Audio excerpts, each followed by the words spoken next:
Devices that you couldn't go to a normal engineer or scientist, that it takes a certain fluidity mentally. In other words, I'll explain something about Jamie that Jamie would never say. He has a certain mindset. I could go to 1 million people, they can be accomplished engineers and ask them to make this or do something, but they don't have the right mindset. And I take that mindset to make something like this, to accomplish it. It's you can call it inspiration, call it divine guidance, you call it illumination, you call it whatever you want, heavenly assistance.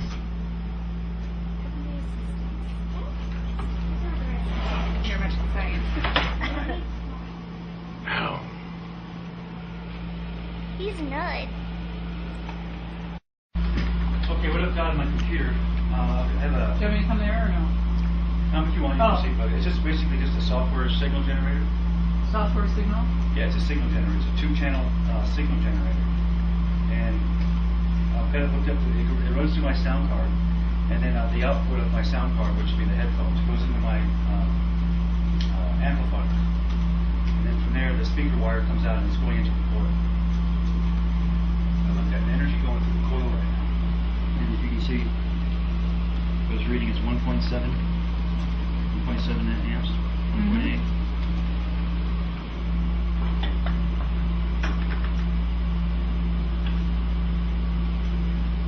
Basically, it's a 1 inch by 1 inch diametrically magnetized neodymium magnet. Like that. Hi, I'm Susan Johnson. Nice to meet you. Marko. We're trying not to kill anybody. Marko, Today. you've got a chair over there next to Jamie. Thank you. Okay, so now Is the air conditioner a problem? No, we can live through it. We can, if we need it. Okay. Oh, it's Now, hot. I just showed Susan that without the magnet in there, it was pulling 1.79 amps. Mm-hmm. Okay. Should we put this farther away? No, that's good right there. Okay. Can I sit in the big chair? Oh, feels good. Okay. Okay, so now, I showed you this last time, right? The spinning magnet? Yeah. Okay. All right, so now you see the amp draw has gone down. Now it's only it's 1.7 instead of 1.72 instead of 1.79. Right. All right, so just having a spinning magnet already reduced the amp draw. So now, if I start off with this one, just all this is a VCR head, which has got a really good meter on it, and a magnet that I tried to glue as best I could straight. On there, it's not in balance, but hopefully you'll get the idea. So you like it because it has good bearings? Yeah, it's got really nice bearings on it. Okay. So the trick is to get this thing to spin the opposite direction. So they're doing this. When I get it started, so I get it to spin, and stick it in my little slot here. Okay. And now you see on the amps, it's now down to 1.67. So now I have 2 mechanically driven magnets, and the amp draw has gone down. And if I keep doing this,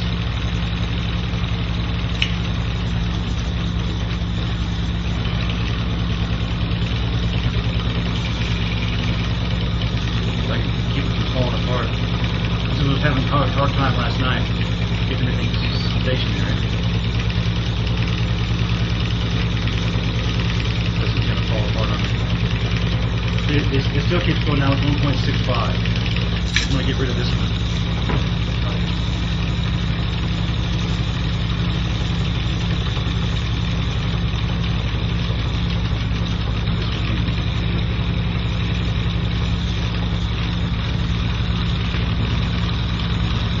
The point is the technology that I'm working with this particular design is to be able to create some pickup coils. Like some pickup coils. Pickup. Yeah. Like a generator. You have how a generator works. You've got spinning magnets that go around a coil, and that creates electricity to touch the wire. Mm-hmm. So if I were to put some coils around here to pick up the energy coming off of this, what I would want to do is run that back into a system and feed it back into itself, into the original load. See what I'm saying? It's remarkable, the present-day state of the art, how good it locks it contains the magnetic field. That's how it's designed, so that there won't be EMF interference, such as to airplanes or medical equipment. Standard coil is not leaky at all of the magnetic field.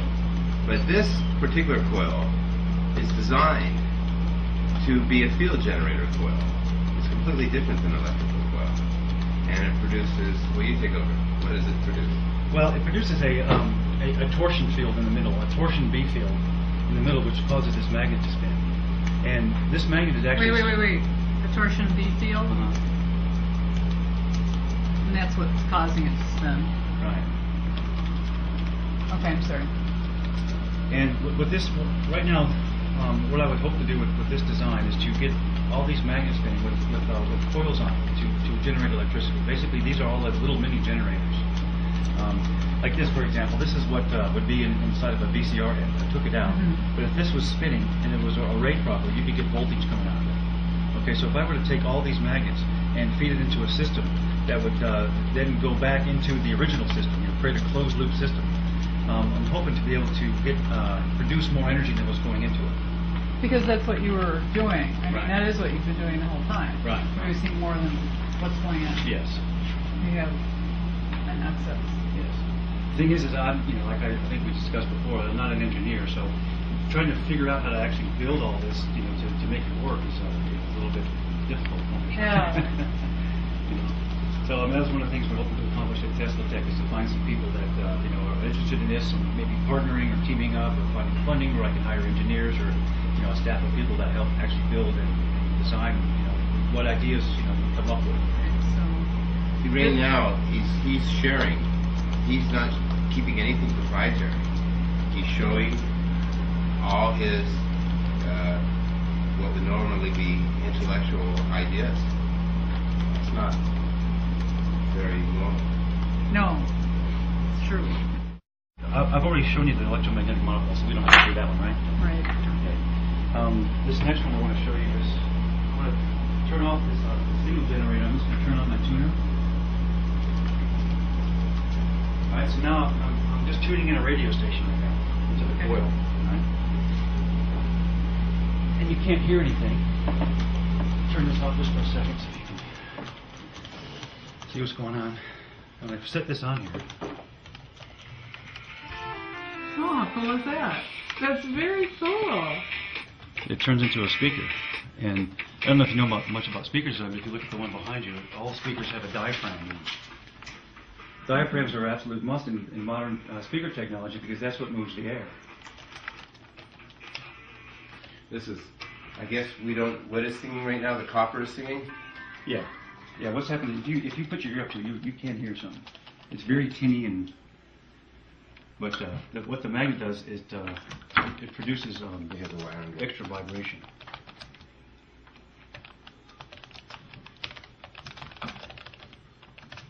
You can just put his name in. Yeah. So this is a whole different, and plus I've got two channels going into one coil, so essentially you could have a 3D speaker system like this. You know how they're doing this stuff on TV where you can push a button and it sounds like an artificial surround sound? Mm-hmm. This would be something that would blow that away. It would be like going from regular analog TV to digital high def or something. I mean, it's really amazing. And why it's restricted right now is because it's actually wound around this toroid. If we have a couple of ideas about how to actually wind something and then dissolve the core. Why do you need to dissolve the core? Well, it's restricting the vibration of the wire. So what would we, like take that guitar for example. There's really not any restrictions on the strings on that guitar. Mm-hmm. That's what gives it a nice sound. If you restrict the strings and hamper them, then you're not going to get any good clear sound out of it.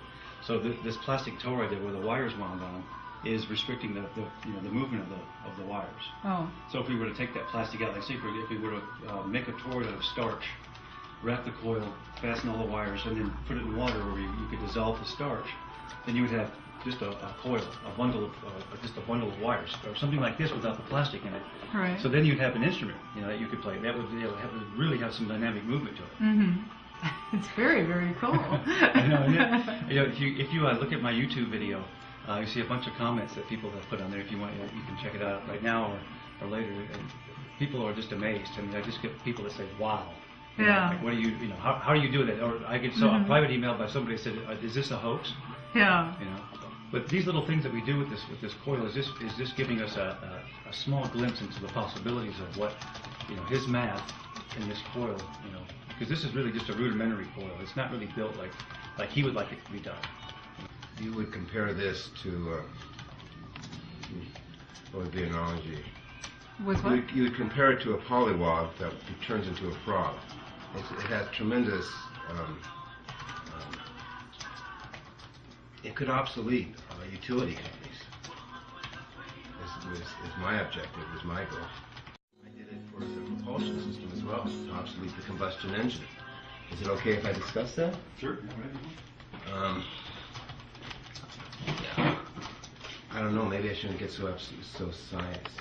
Maybe that would not help what we're trying to do right now.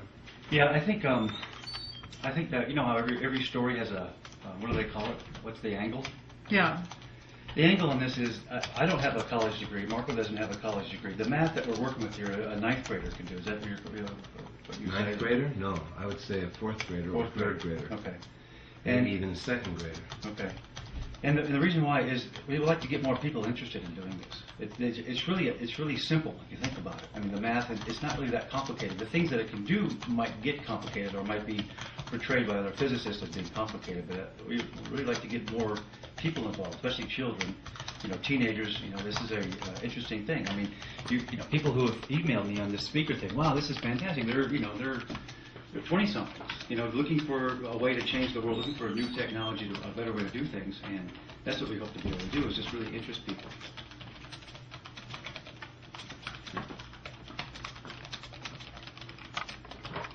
Sangali in the movie played by John Barrymore, he used to have a saying, what was it, that there's more things in this world than is taken in by your philosophy. So that's what Jamie's trying to do, and I'm grateful for it. He's being an icebreaker by sharing.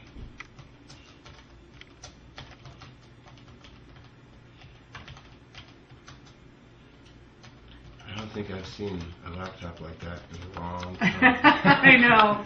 Usually I do a little bit better, but with it, I've had it for a long time. Jamie knows this was developed in World War I. It's very unbreakable. Obviously. So why the benevolence? Why not the greed? Because I think a lot of people say, if you look at it, everybody who's ever come up with anything, whether they, what's his name, Stephen Mayer. I mean, there's dozens of people throughout the last 100 years or better that have tried to, keep things close to the vest, patent them. They get greedy, and they keep people out, and things don't make it. I mean, obviously, all this technology that's out there, we're going to see extraordinary things at this conference. We're going to listen to extraordinary claims. And when somebody finds something, even Marko's experience, he shared this work with a lot of people, and people go off and they do their own thing, and things just disappear, or somebody invents something, a company comes along and offers them $100 million straight out for the whole thing. Sure, I'll take it, and it just gets buried, So, yeah, money would be great, some funding would be great, but this has to be with the right people and the right atmosphere, the right attitude. so you don't want it to disappear. No, exactly. We do need funding. The money is important. It's not like we're going to, we want to give this out to everybody and we have to go live in a bus somewhere. Yeah. You know what I mean? Uh-huh. It needs to be an exchange, a mutual exchange between the people who need this energy and the people who are able to apply the technology to come together. The thing is that Jamie tries to share with me how the dam is breaking and how it's picking up momentum and it's going to take on a life of its own, what we're doing. And I think it is true that people who tried to cash out on it ended up taking it to the grave with them. Unfortunately, it seems to be just the trend. Because there's been greater engineers than us and greater scientists than us. And their work is all lost. People spend their lifetime trying to replicate it and duplicate it. I believe those scientists were authentic. But because they were trying to keep it as a trade secret, when they were dead and gone, so was their discovery. If their discoveries had been applied to mankind, to the planet right now, the combustion machine would already be gone. There would already be no pollution. There would be no carbon emissions into the atmosphere. It's been a tragedy of brilliant minds that all died like Edgar Allan Poe in the gutter, or worse, in jail, for their discoveries, especially in the medical fields. Do I have your email? You should. Yeah, you did. You sent me Brian's. Oh, did I? Okay, good. But if you want, I'll give it to you. What is it?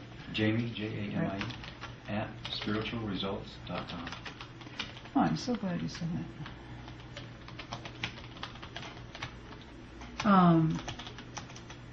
Do you mind if I ask Marko questions? No, absolutely. Go ahead. Because obviously what you did was so spiritual, and so was it out of that, or You've asked what is that twice. part? Sorry. I was trying to keep everything what we're doing grounded, so I would like to say what my answers are, but would be not put in this article, but would be, if there was going to be documentation, it would be a completely separate article. Okay. Because I don't think it's fair to his research and his innovations to go off to take it into other tangents. Not that it isn't pertinent or even the basis and foundation of it all. I just don't want to delineate away from what he's doing. Okay. You understand what I'm saying? No, I'll answer your question. I didn't answer it. But I will answer your question. Okay. You ready? Yeah.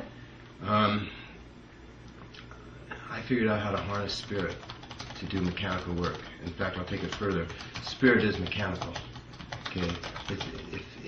Creation is a machine. And it is just one big motor. And no one's ever been able to work at such a fine resolution that I'm able to model and observe. I actually know where spirit is when and where in space and all around us. And at any given moment, I can stop and observe time and creation in a freeze-frame view. In a what? Freeze-frame view, Excuse me. where I can see the very instance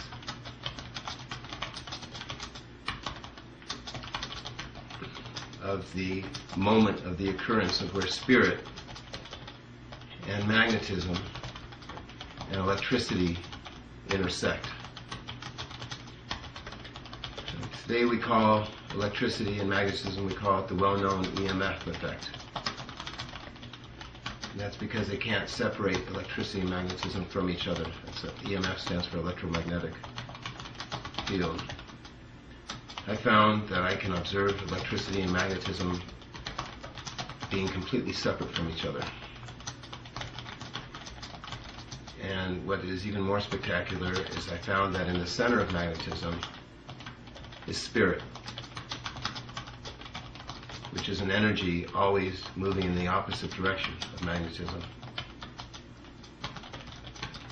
And only magnetism can have slippage and free play to spirit. Wait, I'm sorry, I'm falling behind. I was just thinking of something. It's okay.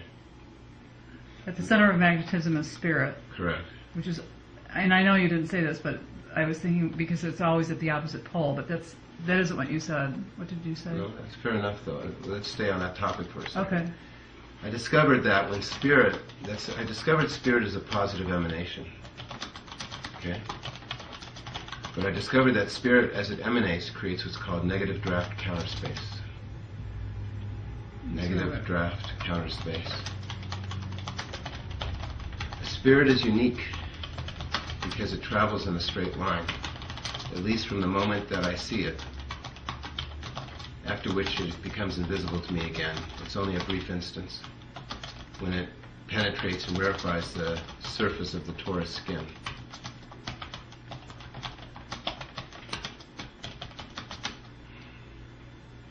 It's an amazing visual image that I'm able to create because I can literally see spirit.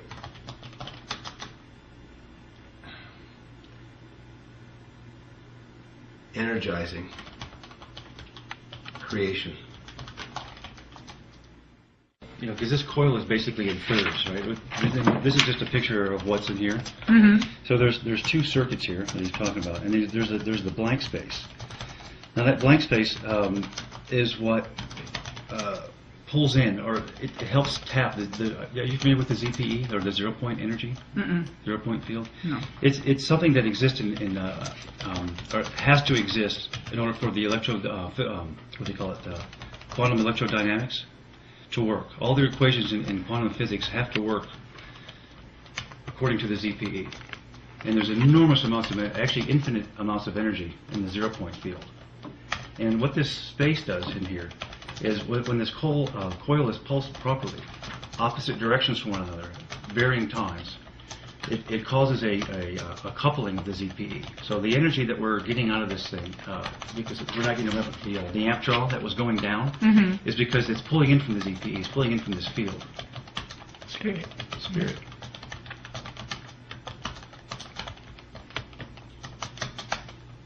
Good. Mhm. Got it. I think. I hope. Okay. Sorry, I tried myself a note. Isn't that you don't have to write it? You can do whatever you want, but we're not talking about the abstract stuff right now. We're trying to be very Okay, tangible so we can and concrete. You can mention it or briefly, whatever you feel would be Okay. the best for your reader. You know your readers better than we do. Mm-hmm. It's just that the significance of it, the reason I'm not over accentuating what I was saying is because the significance of his discovery needs to be expounded upon. And he needs to work where he can, have the means and facilities that are necessary.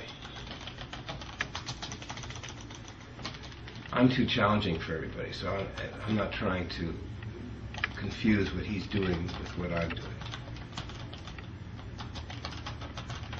Right now I'm trying to create a teaching curriculum. I want to do a book so that people then don't need me. I'm trying to make the work stand on its own. I've been trying to do that all my life. Unfortunately, I've never had the resources to pay the writers. There's been a lot of volunteers who've worked with me, but they can't. It's a huge endeavor to document what I do.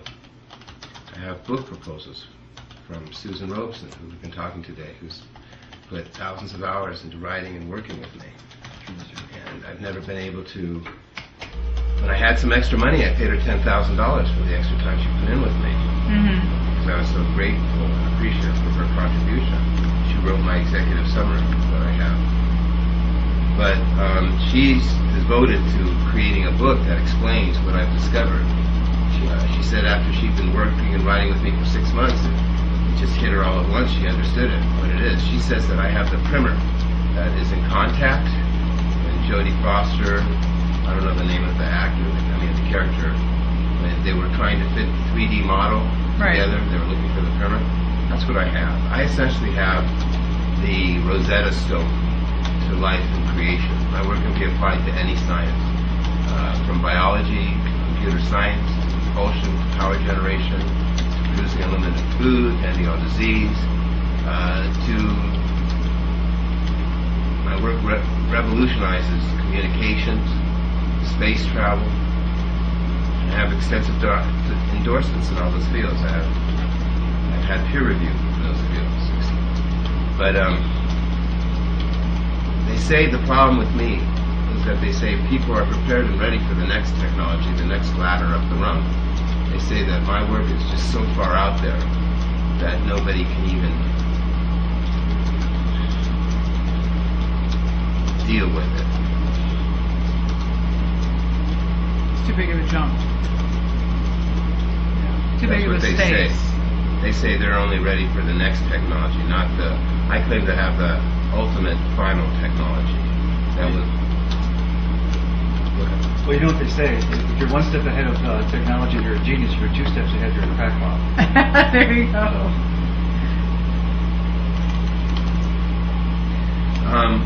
because you discuss about the emotional, spiritual end of it, I mean, I wouldn't be fair to you if I didn't say that nothing. I've sacrificed my life. I've sacrificed my family. I've sacrificed all. I've ignored all pain and discomfort in this discovery and understanding it and comprehending it for what it is by developing the tools and the mathematics that this is the basis of this.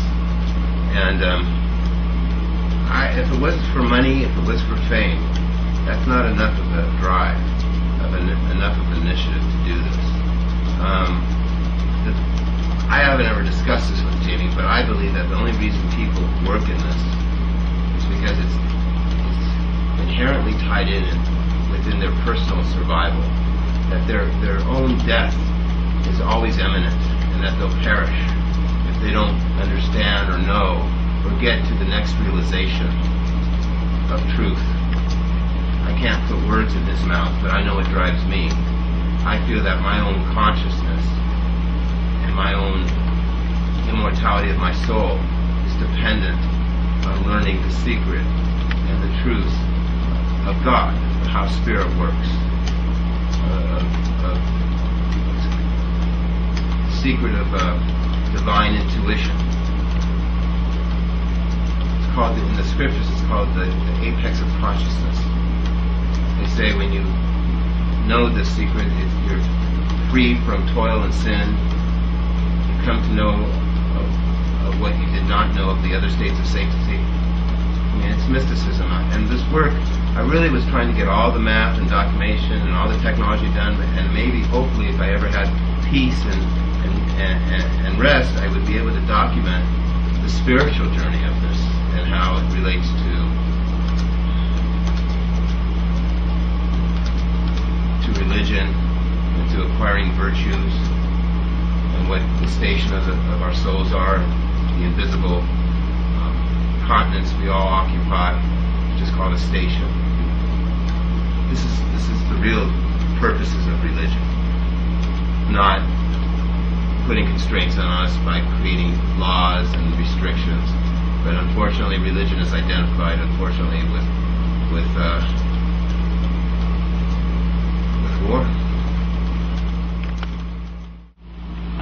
Could you tell me in the simplest possible? I mean, you're simply creating energy where there isn't some. Right. Well, or an excess. You're creating more energy than what you're drawing from. That was how I always understood it, and right. I want to make sure I'm right. Yes. It's called a free energy device, and it's a very unpalatable topic because it's essentially akin to a perpetual motion machine, which the patent office refuses to evaluate. In the scriptures, the high faith scriptures, it says that you can make the rays of the sun from an atom and the waves of the sea from a drop. It says, God hath knowledge as he has said. He can make, it says that all knowledge is contained within a point. And that's where it's called mining the vacuum fluxation of space in science. And in the scriptures, it's referred to as the primal point, the source of all knowledge, the source of all revelation, divine revelation, Manifestation. yeah, Energy. I have this. What's the word? Misnomer. There's a misnomer about me that I am full of intrigue and inaccessible. The truth is that I'm just too busy vacuuming the house. I have two twin daughters that I take care of full time as a single parent. My mother's a Marine and she gave me full custody and she's in active duty. And I can't even keep up with the dishes. And I know it sounds unbelievable to people. I spent 3 days last week answering about, it started with 500 plus emails in my inbox. On my website, I took down the website, not because I'm being oppressed and persecuted, but because I feel obligated to answer emails. And it's a sin. I have sitting in my email now in the last 3 days, 3-page letter emails. And these people put their life and time, and these are incredible people. They're artisans, and I'm inspired by their work, and I'm enthralled.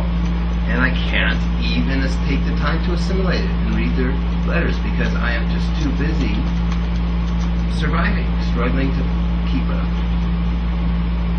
So I'd love what people do. Jamie's been trying to help me, actually. He's done a tremendous feat, something that I've never even been able to do. You'd almost call me a cripple. If you can tell him what you did with the Rodin group and what you're working on. Well, we have a private group. I guess it's got, what, 30 or 40 people in it now? Over 40. Yeah. But I don't like it to be private. But yeah.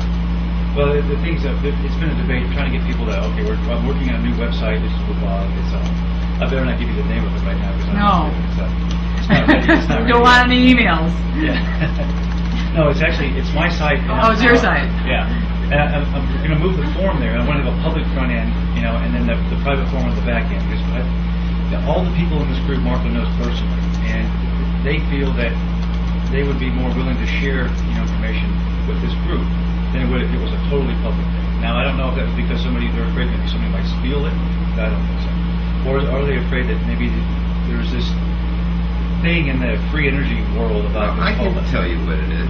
Everybody thinks that they're more qualified and they've made such incredible discoveries and they're an expert on this discovery, and they feel that they're very, very exclusive. They don't feel that they want to have to be babysitting other people by people making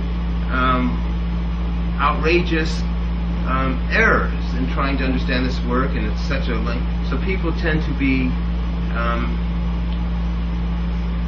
want to put the dome of silence, like Maxwell Smart, on it because it takes time to deal with the public and to interface with the public. That's what I do with everybody. I try and nurture. I'm a mentor. I nurture the work.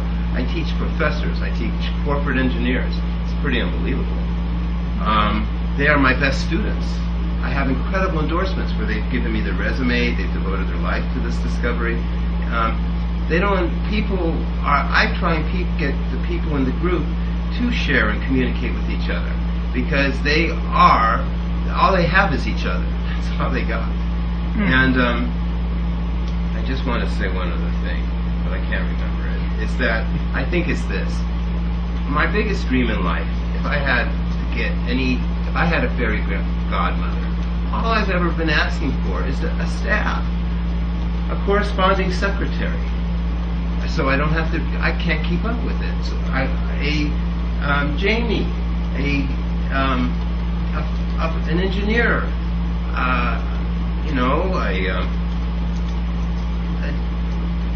time that my wives don't have to help me. Heidi wrote my website. I'd rather them be mothers and take care of our children. Everybody has suffered. My kids, my wives, everybody. How many wives do you have? None currently because they all constantly struggle to put up with me. Did you know Salvador Dali? His wife's name was what? Gayla? He had to have a note of permission from her whenever he would come over before he could come. She must have really known him well. But my only concern was to deepen and study on the Baha'i scriptures, to learn and study about this technology, because it's discussed throughout the scriptures in the books. But it's done in not calculus. They have their own scriptural calculus. If I was to give, I can tell you of a tablet. It's called the Tablet of the Virgin. Where it talks nothing about this energy in scriptures, but nobody. He says, step out of that holy chamber, O maid of heaven, inmate of the immortal paradise, and drape thyself in whatever manner pleases thee in the silken robe of immortality, and put on in the name of the all-glorious the broidered robe of light. God has his own vocabulary for physics. His own, I use the word soliloquy, but nobody knows. What does soliloquy mean? Soliloquy? Yeah. I use that word, but I don't even know what it means myself. I say God has His own. Yeah. You can say it. I can't even Sure. say it. No. What's it mean? It's the text version of a area, right? Or a acapella or something, right? It's a soliloquy, yeah. It's a He doesn't not need quite a it. monologue, He doesn't need but- our calculus. He Mhm. doesn't need our engineering research, just data, scientific methods and tools. Everything you want, everything you need. You think God goes to all the trouble to really reveal scriptural teachings on diet and marriage and laws and family and inheritance and stuff only? He revealed the secret for an energy that makes petroleum look like what it is. Gook. Well, he put it great yesterday. He said that our math, is so messed up. Even NASA, with all the spaceships, we try to get to the moon, for example. When they finally get up into space, they have to do recalculations to get back on track because the math that we're working with is just rudimentary. Is it the math though, or isn't it the forces that are operating against it? Well, that's it. That's it. See, they can't take into account all of those forces, so they just Right. they can like guesstimate or. But with this, it's just clear cut. For the sake of acting like Dr. Strangelove and standing up and saying, Mon Führer, I can walk. I will say this. Okay, numbers are real. Nature is expressing herself with numbers. That's including all the forces of physics, including gravity,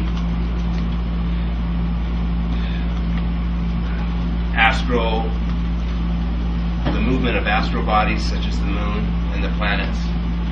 I have found the math that numbers can reveal the inverse square law perfectly. We've been working with conventional state-of-the-art math today, the classical music scale. They see everything in 2D. Everyone's getting kind of closer. That's because we can't hear you. It's too loud. What I'm even explaining to you is how other people explain it to me. Okay, so just to make it real simple, there is a lodestone, there is a touchstone in life, there is a knowledge beyond ourselves.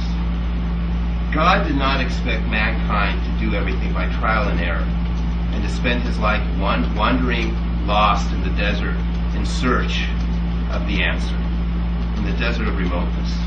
Okay? I went to the scriptures for the knowledge. The knowledge that I work in is not what Jamie works in. That's why you don't see me doing any of this. Okay? And like I said, it was my survival. Okay? My topic is the name of God and how it applies to healing brain damage, such as correcting autism, or how the brain learns and how knowledge is acquired. Okay, it all has to do with, I call it biophysical harmonics. It has to do with sounds. And people, the word sound sounds like a noise. It isn't. There is a primal sound to our brain. All of mankind is created from the same temple. We don't know that. Every form of life, everything, has the same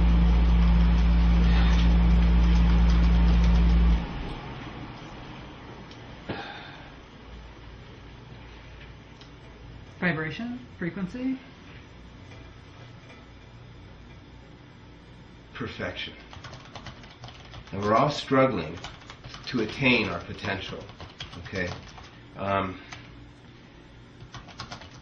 In religion, you have people saying the name of God with the rosary. You have monks elevating things, or the trumpets of Seraph. Literally, all of the scriptural allegories and the scriptures have been a template, a schematic for not only technology, but more importantly, the ultimate machine is not some peripheral device, but is the human temple. If you read about the miracles that the prophet accomplished, or about the fact that the prophets even say that the scripture was revealed through the name of God. They call it the Ab-Ha-Ped. I'm of a religion called Baha'i Faith, which is the scriptures that I use the most. But And I certainly recognize and believe in the prophets and their infallibility, their freedom from error. It's called ismata kubra, the invariable attribute of a prophet, which is freedom from error. That's ismata kubra is the Arabic word. I don't have those abilities. Okay, I'm a worshiper of God through the prophets. Through that they give us a language, a vocabulary, and we have to ascend up to it. When the prophets appear, it's a sudden, like a lightning flash. It's a sudden infusion of information and knowledge, and people think that everybody spontaneously gets it. That's why the prophets are roughly so far apart, 1,000 years. It's called progressive revelation. That each prophet builds a foundation, a school that the next prophet then builds upon. The difference is that the Baha'i faith teaches is that they teach that the prophetic cycle is closed, because they were always prophesying the prophets when mankind would reach a spiritual maturity, when all the remaining knowledge would be revealed by the prophets of God. They say that we are in the age, they prophesize the time we live in. We are in the glory days, because they say in this day that they prophesize that even the youngest babe would be wiser than the oldest wise men of the past. I'm just quoting Baha'i scripture. It's the Book of Certitude, the Gleanings, the Seven Valleys and the Four Valleys, the Hidden Words, the Book of Certitude, the Tablet of Fire, the Holy Mariner. These are all very little Baha'i tablets have been translated into English. You could probably stack the books just this far. So they're very careful with what they release, the Baha'i administration, to the general public. The mysticism isn't even translated. The Baha'i mystic book, the Seven Valleys and the Four Valleys, they never even would have translated. It was translated not by the Baha'i administration, by the Baha'i institution members.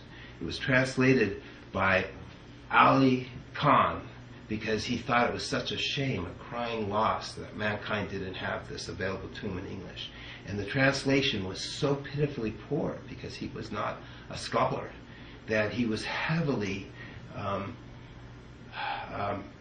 what's the word? Ridiculed. That was it, ridiculed. And so what happened is as fate would have it, his daughter was born, was Marzieh Gale. And Marzieh Gale was the first woman ever to be invited to be the head of a Persian Iranian newspaper. She is the most finest translator I have ever read in my life. And so she, to remove the tarnish from her father's name, translated the Seven Valleys and the Four Valleys into English. And how she could make it into prose and rhyme from Arabic, to me, is such a feat and such a miracle. Like one of the poems, she says, "See our hearts come open like shells when he raineth grace like arrows, and our lives are ready targets when agony's arrows he hurls." I don't know how you could have done such a thing. Why did she do it? Because it was a passion of love of her father to translate this. It's mysticism. Mysticism is the excrement of the world by society, by administration, by bureaucracy, by government. It's the least worthwhile thing, because it has to do with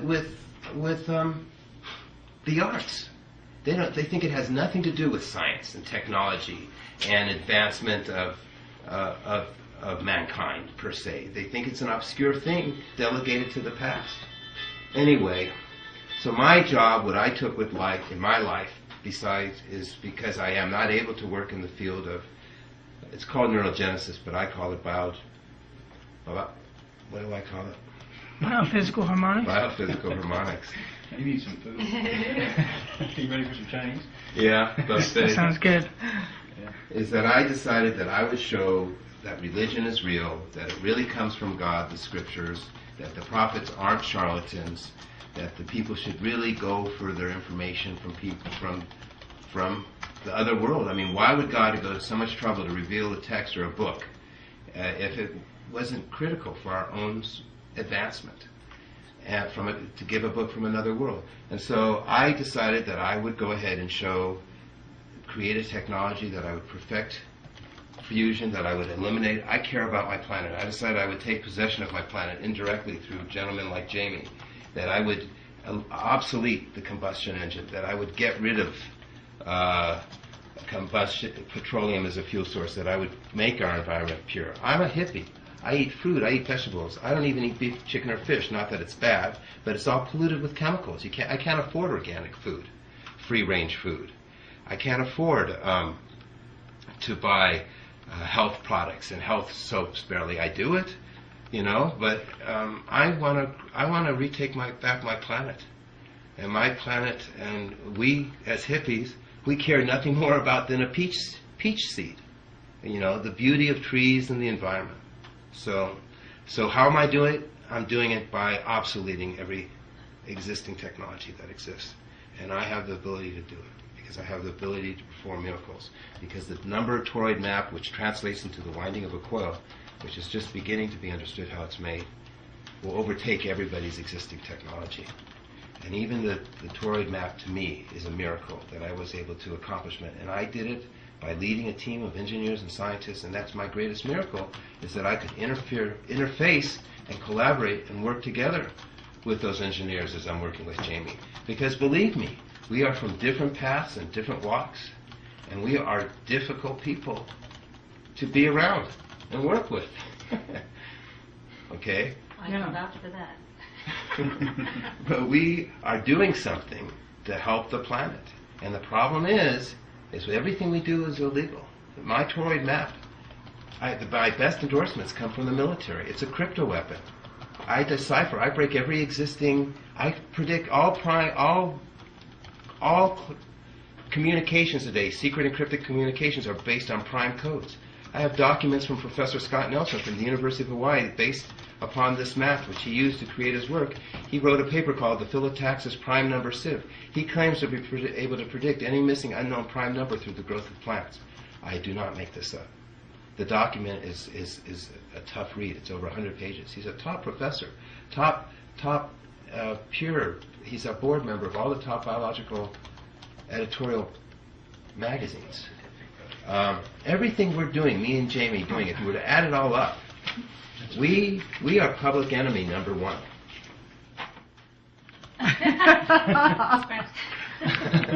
Yeah, don't write that. You know any verses from Some of them? that. Any what? Public enemy verses? You dirty rat. Or the vice versa of that, if you look at it in the highest way.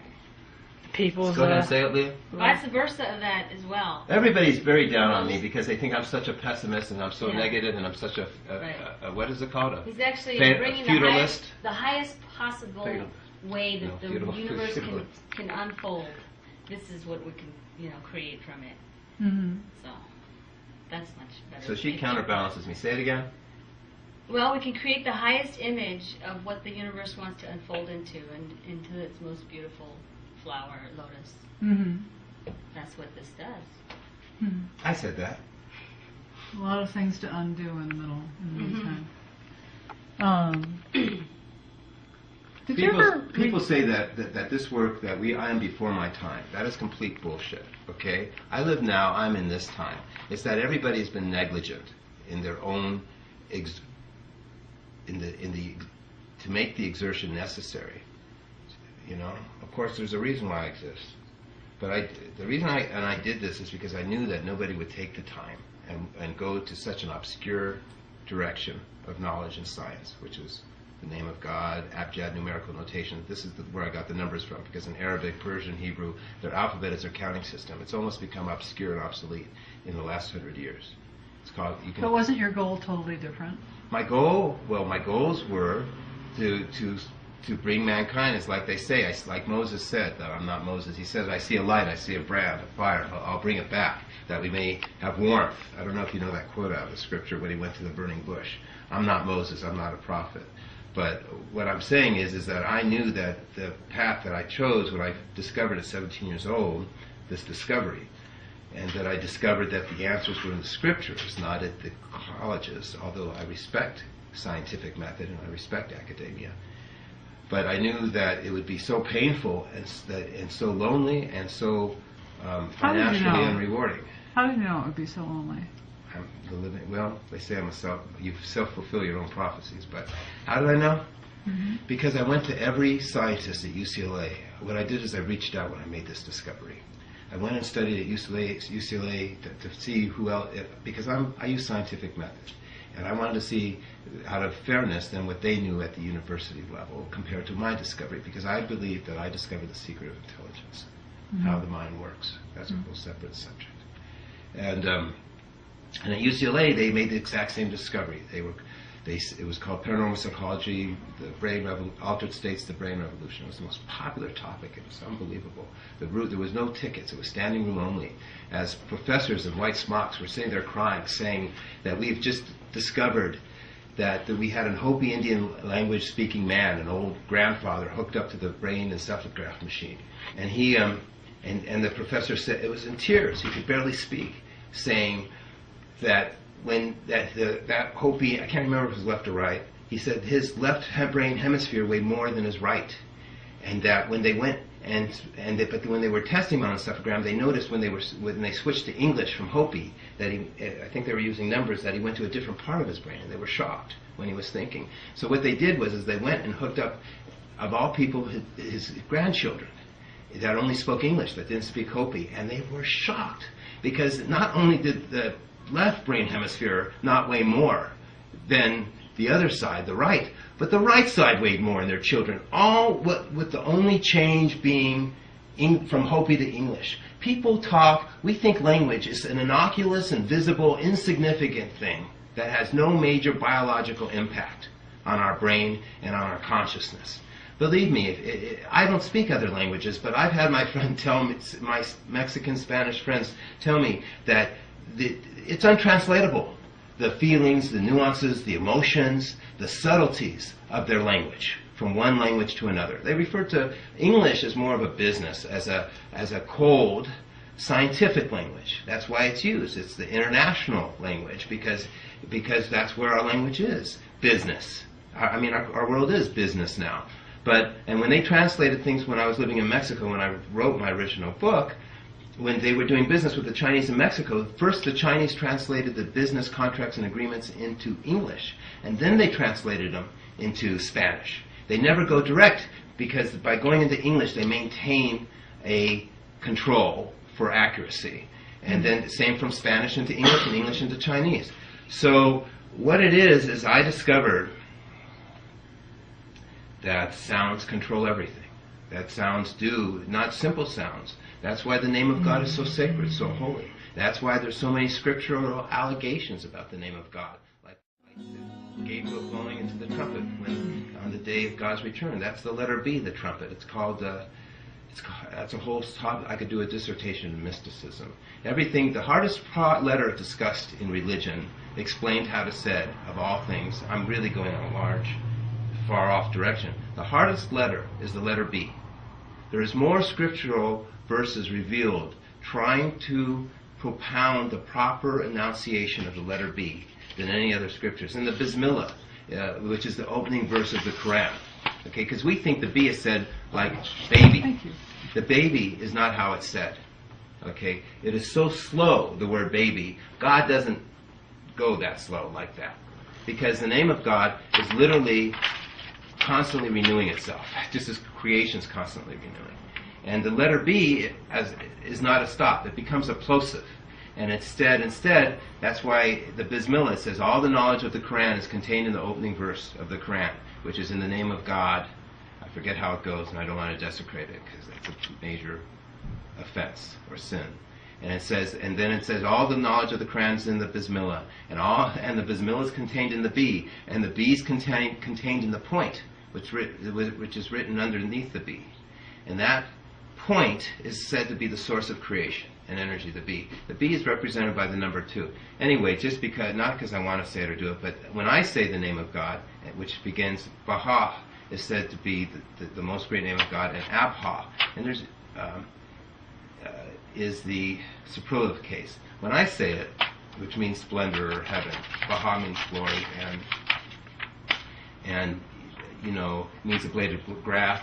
The Ab, it represents Father. And if you study in all the different meanings of the scriptural languages, it's very sacred, holy names. The B, how the B and the H are used. Ha represents feminine. B represents masculine. Anyway, I say it very fast. I go, I don't even concentrate on the B. I don't get preoccupied, because you're supposed to concentrate on the Aleph, which represents God. which represents all the vowels, which is, so I concentrate, and the red, I think it means heat.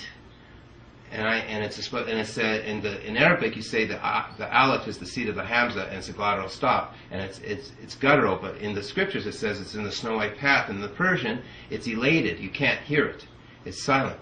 So when I say the name of God based on how I've personally understood the scriptures, which is strictly my own slant or perspective, I say it because I'm concentrating on the breath, I've learned not to be preoccupied with the B or slow down because of it. And I say and to get pure breath, the vowel, the aleph, you can't say a pure vowel without the consonant of the hamza, because we talked about the other night. That you have to have, and saying it like the word apple, it doesn't begin with a vowel. It's the glottal stop. It's the international phonetic symbol. It's a glottal stop, and then the pure breath. Pure breath must precede first a consonant. And this consonant, the hamza, the glottal stop, is said in the scriptures to be the king of letters, the sultan of letters, the source of creation.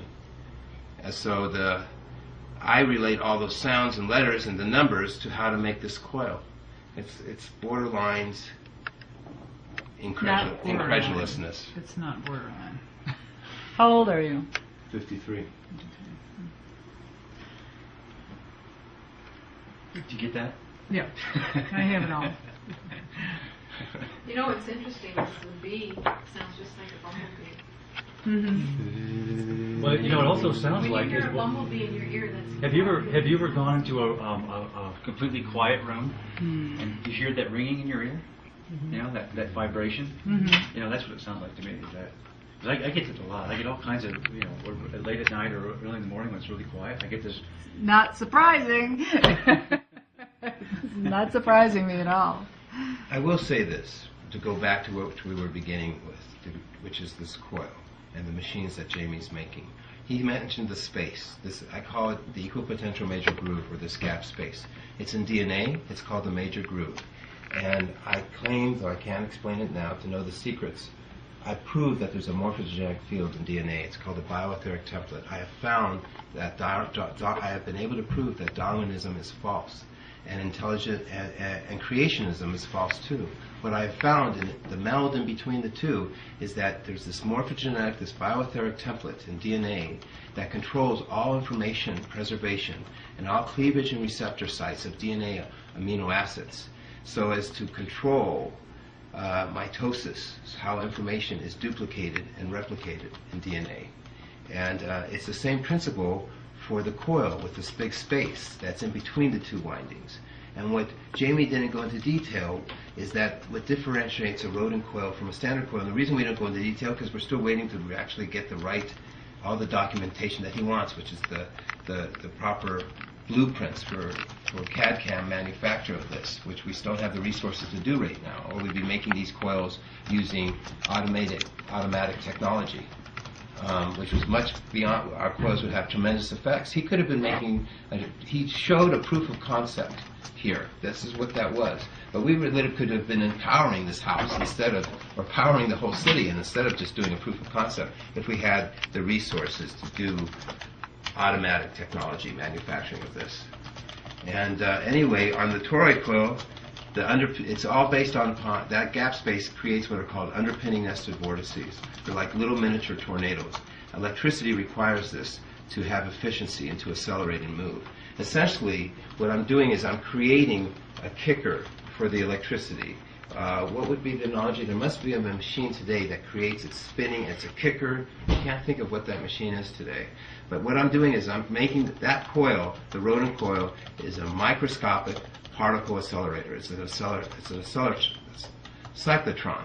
Because what I figured out is how to make electricity move forward without forcing it.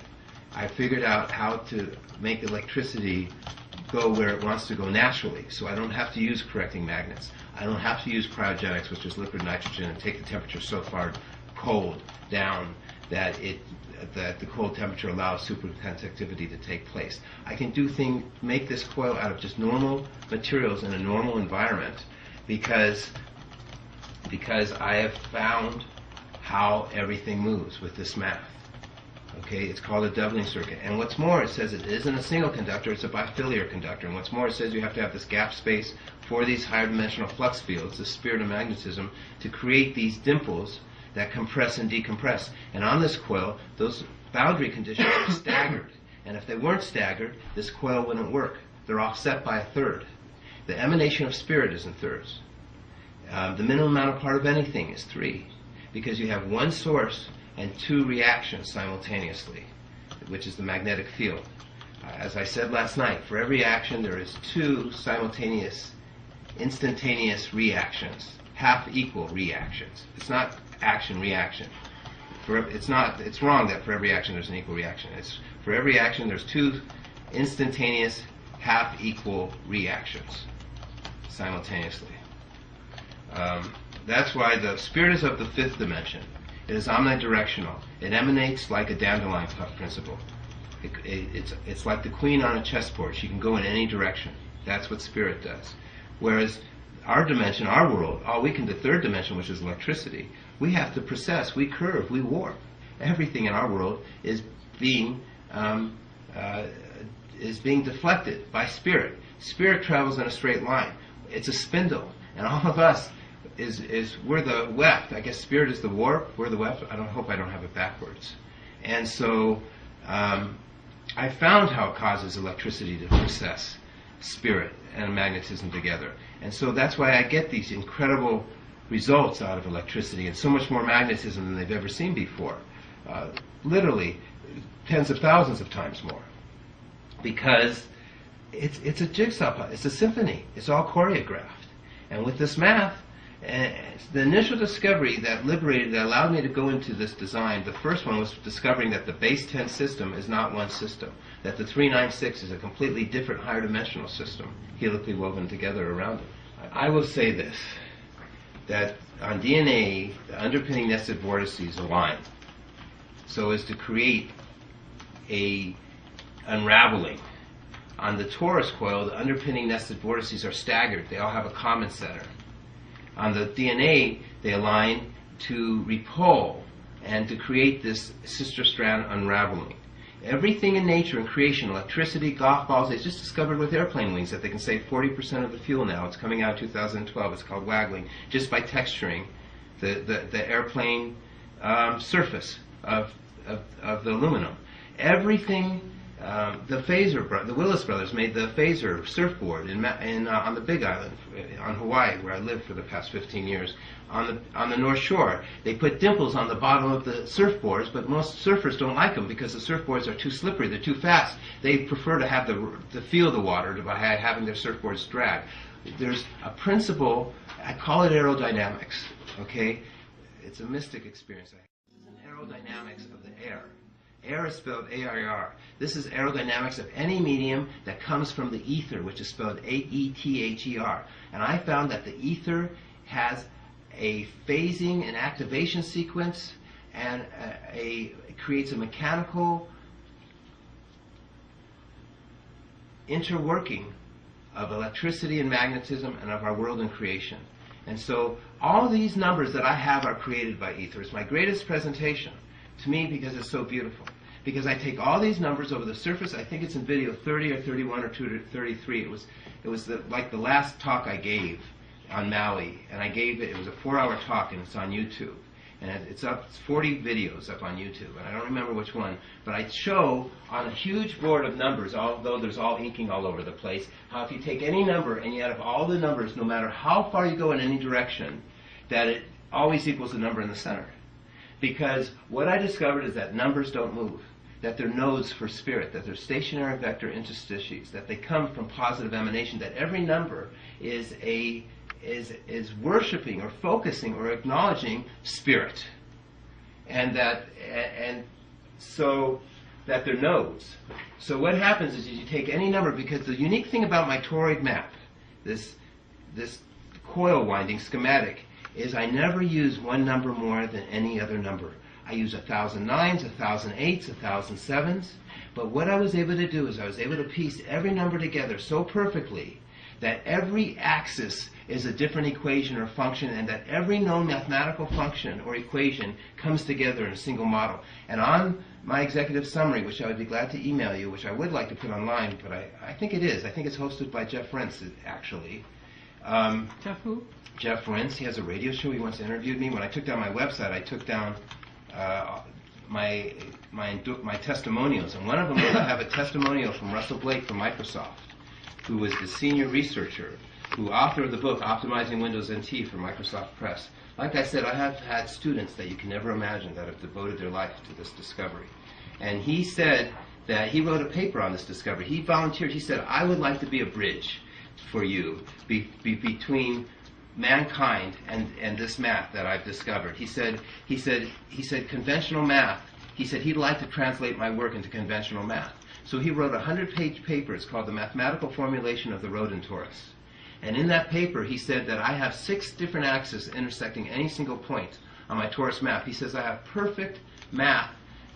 He says on the third dimension, he says my math even models the interior volume of a torus. In other words, he said my work is 4-dimensional and higher, that I have found mathematical perfection.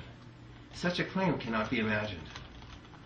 It obsoletes every form of mathematics today and combines them all together in one form of math. I call it vortex-based mathematics. I must say that that title was done by I can't remember his name right now. Everything I'm sharing is really other people's descriptions of my work, because what would I know how to describe it? That's what I did. I went to engineers and scientists starting age 17 and eventually assembled a group of scientists. And I'm just explaining what they shared with me about this discovery. And then my job was eventually to put the numbers into each tile, and that's what I did, because Scott Gosler tried to prove that my work was true by taking my funny VW symbol, because I took the name of God and I put it into a circle and I connected them. And so he then was able to prove it to himself that it was real using his own analysis by sticking that symbol over a sunflower map, he called it, over great circles arrayed around an axis, and the center of that, my VW symbol, matched his sunflower map. And then it took me a couple months later, because I had to get organized and buy a huge architect's compass and huge blank paper. And what I did was I made quad-ruled paper totally different than how they do it today with squares. What I discovered is square quad-ruled paper is worthless, because it's made on vertical and horizontal lines. Nothing works on that way in our world. Even light warps and bends, and everything curves. Einstein said if you look out far enough into the universe, you see the back of your head. So what I did is I took and created tiles that were great circles, spin around the circle, based on Scott Gosler's work, these doodlings he did as a kid in school. And I took them and made it huge. And then what I did was based on him showing that my VW symbol, each point on it matched a node on the diamond tiles, because now these tiles are elastic. They're expanding and contracting. They're like a dream catcher. And I was able to then put a number into each one of these tiles. It was shocking to me when I found it, because all I ever had was this VW symbol. I never knew that I was dealing with more than one circuit. I knew I could give opposite polarities to the numbers with the same polarity, but I never knew that there was actually 2 windings going in opposite directions that would make every multiplication series be a different axis. And that the number 1, the number 2, and the number 4 was mirrored with the numbers 8 and the number 7 and the numbers 5, XYZ coordinate system. It was 2 coordinate systems, because our coordinate system today is based on squares, horizontal and vertical lines. Because of that, we only have 1 coordinate system. By turning it into diamonds, we get 100% more data, because what I had is I had a positive coordinate system and I had a negative coordinate system superimposed together into a toroid map. And because of that, I was able to map all motion of everything in the universe, from a solar system to electricity. I was able to get around the Heisenberg uncertainty principle, because it says you can't know the future position if you know the past and present, because you can't know 3 positions simultaneously. And I figured out how to do it because I was using a mathematical diffraction grating, which I call a numerical interferometry pattern. I didn't need light to see, because numbers themselves divulged and revealed a knowledge and a science and a world of reality, and that our numbers had nothing to do with how many oranges and how many apples equal how many total. It had to do with how everything moves through physics, how everything moves through space, and how everything's connected. And that's why in the back of my executive summary I had that that quote from David Hofstadter in his book, which was called something Ghetto, Bach. You know, I've never read that book. Leah, you know when we were married in Maui, I had that book with me. Do you remember you had who was that friend who joined us? A physicist or a smart man that you respected his opinion at the dinner table? I don't know if you remember who was there. Is Bob still here? No.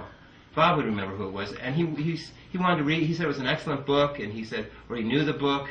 And I bought that book then, and I still have not ever been able to finish it since our daughter was born 10.5 years ago. Is he one of the guys who signed our wedding? I don't think so. I don't remember. I can't remember. But it was him and his wife. He was a couple. But I'm just saying, I don't get anything done. But in the end of his book, he did this quote where he said that all math is obsolete, and he said that that there might exist a form of math that everybody's been looking for, where this math is actually the particles of physics themselves, that actually represents how these particles move to the next moment in physics itself, and it's a perfect math. And he said this is such an impossible, such a cumbersome, such a huge, what would you say, massively gigantic comprehension. He says that it's impossible to even comprehend that this could even exist. But that would be the holy grail of math. And he's exactly describing my work, exactly what I've discovered. That instead of being so complicated, I distilled it. I condensed it. And then or literally God did, and then I rehydrated it to reveal all this information. He's making now this toroid coil that is the rehydration, the application, the utilization of this math. To me, this is a miracle. Even that these things work using just stranded wire. I said, don't even use stranded wire. No matter what they do with this, it works. Apparently, it's beginning to dawn on me, because I've been trying to model, and I've bought computers, I've spent all my money, I've put together people. I've been trying to model the inversion of the coil to give him the schematics and the lumens, because he's asking for me. And apparently what is going on, because these always work, is that we're apparently doing it in inverted inside-out standard coil. That maybe there's more information to be had for it, but maybe he has close enough to completion that just by taking the conductors, going in through the inside of the toroid coil, coming out the other side, by going just shy of 180 degrees, because you can't go 180 degrees or it wouldn't be a 3D coil. But what I do is I go in the longest mean free pathway of winding this conductor. I say that this conductor must go around many spires, which everybody's having trouble knowing what I'm talking about. But from when you start out with the coil, you go around many times. You pass very far. It goes from 1 to 10, I think it is. I can't remember the next time you pass. It is always, but I'm probably wrong in the numbers. I'm just doing it by recollection. And so you go around many times. I can't remember how many spires in the standard coil, 36, before you come back to 1. And I would like to say something now, since we are recording this, is that I've never shared, I only use the 36 standard coil model, that there's many more different winding configurations. That I used it because when I did 360, which I tried to use as a standard, you couldn't do that kind of information on an 8.5 by 11 sheet, which I was doing for the book I wrote. You had to, when I did 360, it was just a solid black wash of ink that you couldn't see anything. So I tried to simplify it as much as I could to convey and communicate the principles, the inherent, the basic axioms of what this was, which is that it has to be a bifiliary coil. It's based on thirds. You must always have the space, and that you. And the two other things that are missed is that the coils have to taper the windings. They have to expand and contract. We haven't been able to do this with a ribbon conductor or with other types of conductors yet that I predict will be blow-away results. I think Jamie's been preparing. Well, I did get this, and try and do that. Of course, here's my first attempt at trying to create an expanding and contracting conductor. Oh yeah, this is great. It's just basically just a braided, it's a tinned copper, that you can try to stretch and move around to create different, densities. What I discovered is It's the not- bow it's not tie. an easy thing. The idea of the toroid coil tapers and is very thin. It's a bow tie. That's what Augie, a mathematician I work for, he says what I discovered is it's a bow tie. That because the conductor, electricity, when we make toroid coils today, they're very, very junky. because we have these big spaces on the outside, and in the inside the wire is all bunched together because it's being overly shoved into place. It turns out that I discovered that everything expands and contracts, including electricity. And by using the same diameter conductor throughout this coil, you're literally causing electricity to have hysteresis, to have parasitics, to have frictions.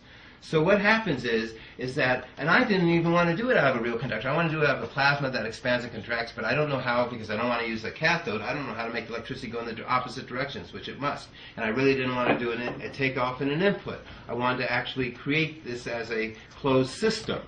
And so what happened is that the other thing is that it's never been understood. So this is called a changing aspect ratio, when the conductor expands and changes. But I actually believe that, see, this has the same, I don't know, maybe I actually show that it's the same amount of mass always for each tile, but again, each area, the density spreads out over a greater area, or as it goes to the ID, the inner diameter, it gets much more dense and smaller, but it's the same density, same mass.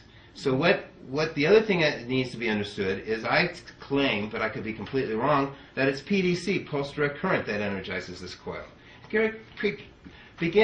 Repeat again, I'm saying, where do I get this information from? I'm only trying to read the language of these numbers and these number patterns. I could be completely wrong. Another person could read something completely different, unique, and more. I am not this discovery. This discovery is not me. It is its own existence, and it is self, and it is the very reality of existence itself. I have literally found the glossary of God. Numbers, mathematics are the language. God speaks in numbers are the language of God, but I have found God's compendium, His glossary, His encyclopedia, His primer. No tiles. All they are is it's the tributary, the flow pattern that everything's moving in. But because everything warps and curves back on itself, and because the torus is the shape of how everything moves, that's why our body's called the human torso. That's why a tornado is the more powerful than 100 nuclear bombs. I hope I'm not exaggerating. But everything, even the universe, is a torus. Spiral solar systems is because.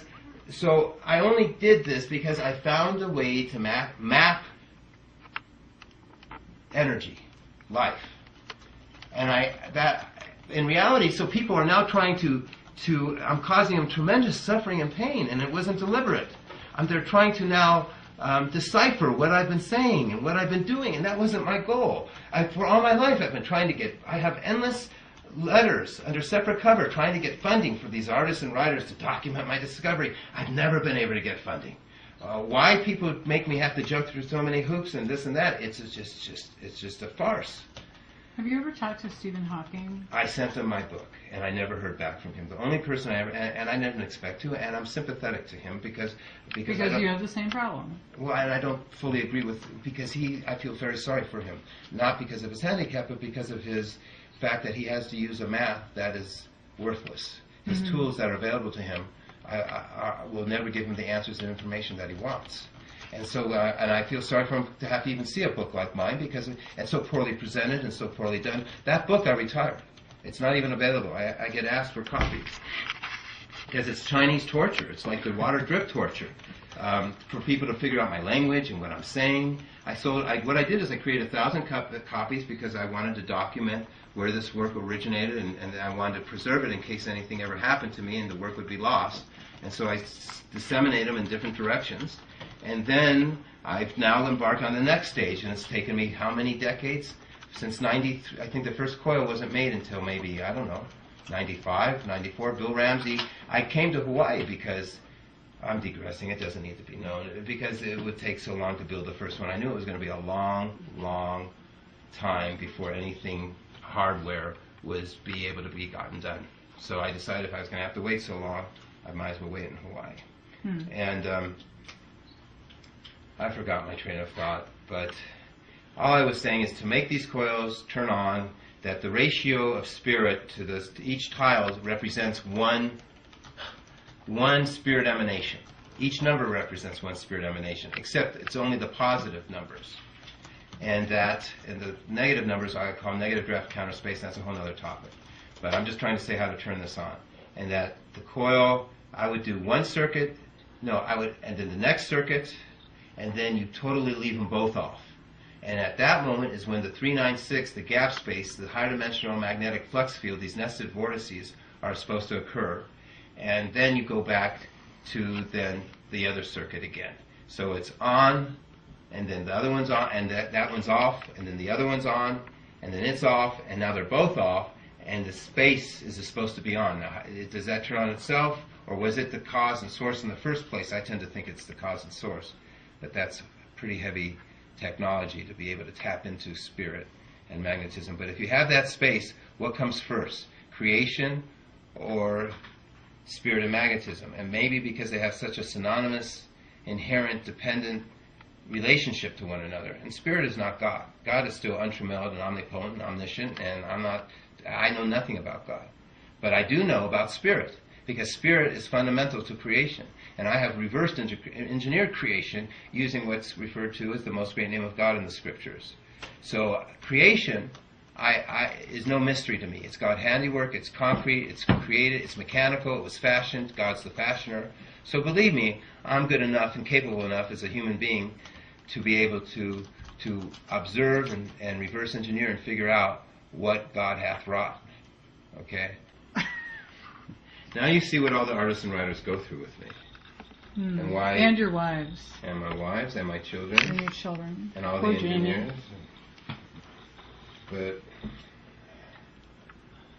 But that's what you're trying to, and Tyler, who's documenting, videotaping this, and Jamie, that's what you're all trying to do. Is try to...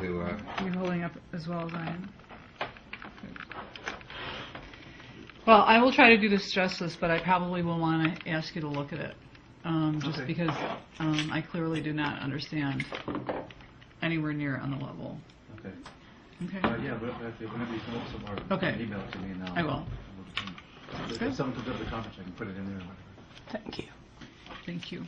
Thanks, Susan. Thank you. It's my pleasure. Thank you. It's my pleasure. Bye-bye. Nice to meet you. Good luck. Do you have a business card? Yes, I have one right in my pocket for you. Okay, because I'm going to email you my executive summary. That so would be great. You have something I that would you can appreciate refer that. to. It's in words of one syllable, right?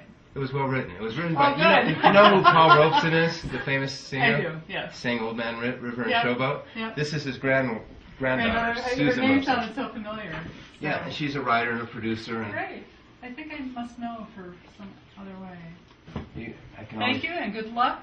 I wish you all the best at the conference, and I'll keep my fingers crossed that you find just the partnerships that you want. Yeah, it's going to be exciting. Good.